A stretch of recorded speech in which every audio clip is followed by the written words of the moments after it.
Nagwo-work naman kamo yung gamot, di ba? Gumagana naman, Doc.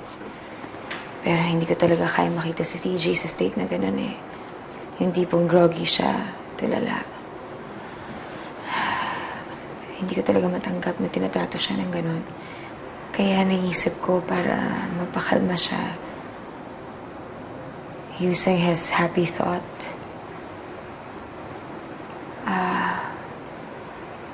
Yung ex niya. I'm sorry, Doc. Nandun na siya sa bahay namin eh. Biglaan lahat ng nangyari. May na-witness na rin akong ganyan. Ang akala ng pasyente, kapatid niya yung tatay niya, at kahit anong explanation yung gawin nila, he still regards the father as his brother. So, they just stuck with it. Pero sa kaso ninyo, parang... Mali ho ba yung ginagawa ko kasi... Si TJ kasi pagkasama niya yung ex niya, parang normal siya. Kalmado. At masaya. Well, not that I am tolerating or agreeing with whatever it is you're doing, but whatever's working for him, then fine. For as long as agreeable yung both sides ng family, at saka, kaya mo ba talaga to? Kaya pa naman, Doc. Para sa asawa ko. Pero Joanna, hindi ikagagaling ni TJ yung ginagawa nyo.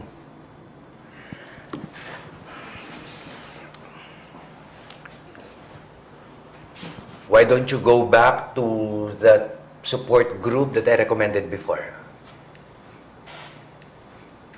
Makakatulong yun. Yung sharing doon, yung mga tips na makukuha mo. Doc, kung sakali mapagdesisyonan namin na tanggalin yung taong yun sa surroundings ni TJ, makaka-apekto ba yun sa kanya? Maaalala ba niya yung ginawa namin sa kanya? No. Hindi mapaprocess ng utak niya yung role-playing dahil yung mental capacity niya cannot hold it anymore. Maaring bumalik siya sa usual mood niya until mag-settle at masanay siya sa mga taong kasama niya. As I have been saying before, patience and understanding ang kailangan sa pag-aalaga sa kanila. Lalo na ikaw. Ikaw ang asawa. Hindi na nga niya kaya, Dok eh. Hindi na nga siya maalala. Kaya nga nag-call a friend niya yan eh. Call an ex pala. Look, just because he doesn't recognize you anymore doesn't mean he has forgotten all about you. Be strong. Hold on.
Babes, alis ka?